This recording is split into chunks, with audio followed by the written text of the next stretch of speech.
గురువు దక్షిణామూర్తి, వీరి ద్వారా గురు పౌర్ణమి వచ్చింది మనకు. అదేమైపోయిందంటే ముందు వచ్చిన చెవుల కంటే వెనకొచ్చిన కొమ్ములకు బలం ఎక్కువ అంట. ఇప్పుడు కలిమాయ అంటే ఇది. చాలా మందిని అడగండి మీరు, ఇప్పుడు సామాన్యమైన భక్తులకు గురు పౌర్ణమి అంటే స్వామి షిరిడి సాయిబాబా ద్వారా వచ్చిందని చెప్తున్నారు. కాబట్టి మనం చరిత్ర బాగా తెలుసుకోవాలా. మన సాంప్రదాయం అందుకే గురు బ్రహ్మ, గురు విష్ణు, గురు దేవో మహేశ్వర అన్నాడు. సనత్సనందాలు అనేటువంటి వాళ్ళు ఉన్నప్పుడు వారు విద్య నేర్చుకోవాలనుకున్నారు. ఈ సనత్సనందాలు ఎవరు తెలుసా మీకు? ఎక్కడ ఉంటారో మెయిన్కాడ ఉంటారు కదా. శ్రీ మహావిష్ణు దగ్గర ద్వారపాలకులుగా ఉన్నారు వాళ్ళు. అప్పుడే ఈ రావణాసురుడు హిరణ్యాసుడు వీళ్ళు వచ్చినారు. మేము అర్జెంటుగా పోవాలో స్వామి దగ్గరికి వెళ్ళారు. స్వామి నిద్రపోతున్నాడయ్యా, పోవడానికి వీల్లేదు అన్నారు. వీళ్ళు వాళ్ళకి శాపం పెట్టారు, వాళ్ళు వీళ్ళకి శాపం పెట్టుకున్నారు. ఆ శాపం వల్లే రావణాసురుడు, హిరణ్యాసుడు, హిరణ్యకశిపుడు వచ్చారు మనకి. వాళ్ళు బ్రహ్మచారులు, ఎప్పుడు వాళ్ళకు మీసాలు గడ్డాలు రావు మనలాగా, ఎప్పుడు బాలులే. ఇప్పుడు కూడా ఉన్నారంట. వాళ్ళు ఎక్కడ ఉన్నారు అంటే బదరికాశ్రమంలో ఉన్నారట. ఎవరికైనా ఆ శక్తి ఉంటే తపస్సు చేస్తే వాళ్ళు కనపడతారట. వాళ్ళు పెద్ద చరిత్ర ఉంది భాగవతంలో, భారతంలో. వాళ్ళు గురువుని ఎత్తులాడుతూ పోయారంట. మొట్టమొదట ఈ తినడము, తాగడము, ఈ పడుకోవడమేనా, పరమార్థం ఏమిటో తెలుసుకోవాలా అని వాళ్ళు బయలుదేరారట.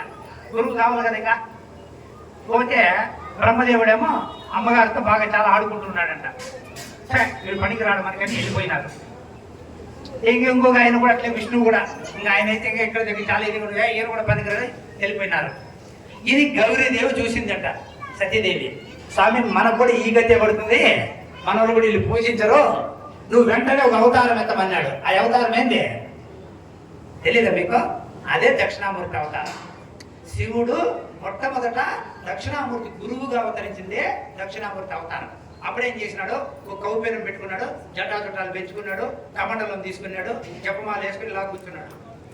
వీళ్ళు వచ్చినారు. వచ్చి ఈయనైతే మనకు సరిపోతాడు, వైరాగ్యం ఉన్నాడు, వాళ్ళు సంసారంలో ఉన్నారు అనుకున్నారు.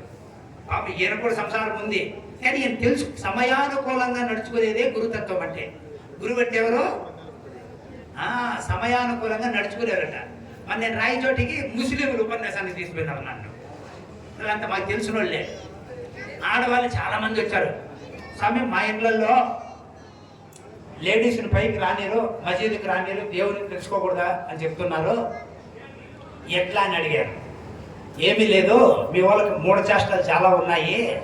ఆ కాలంలో అల్లా ఉన్నప్పుడు 11 నికాలు చేసుకున్నాడంట ఆయన. ఎందుకు చేసుకున్నాడు తెలుసా మీకు?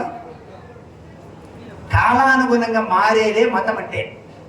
ఆ కృష్ణుడు ఏం చేశాడు? రామావతారంలో ఉన్నట్టు లేదు కదా, కృష్ణావతారంలో పూర్ణత్వం వచ్చేసింది. నువ్వేమాడు వినలేదు ఉపన్యాసమో, నేను శివుడు మనిషికి చెప్పినట్టు చెప్తే ప్రయోజనం ఏంటి? అందుకే జనాలను కూడా తన పక్క ఆకర్షించుకొని వారికి వినేదానికి.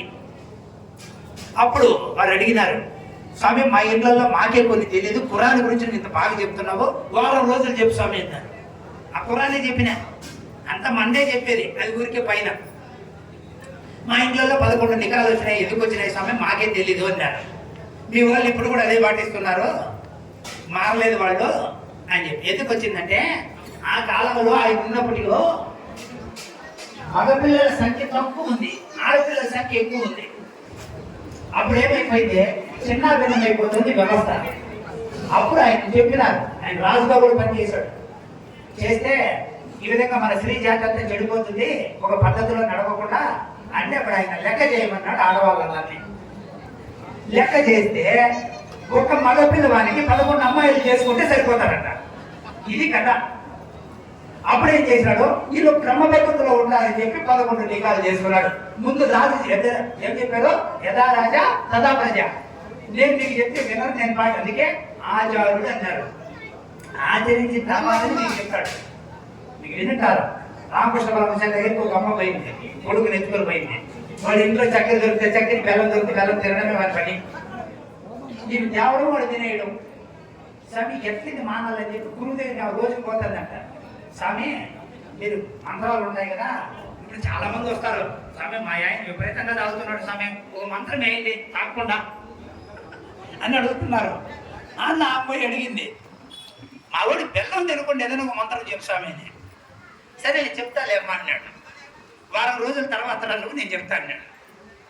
ఆ స్వామి ఆమెనుకుంది, ఈ స్వామి ఏమి తిక్క స్వామి ఉన్నట్టున్నాడు, బెల్లం తినకూడదని చెప్పడానికి వారం రోజులు అవసరమా? సరే ఏం చేస్తామని వెళ్ళిపోయింది. వారం రోజులు పోయినాక వచ్చింది. స్వామి రోజు తింటున్నాడంట బెల్లము.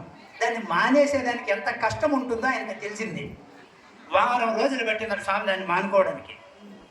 అప్పుడు మానేసినాడు.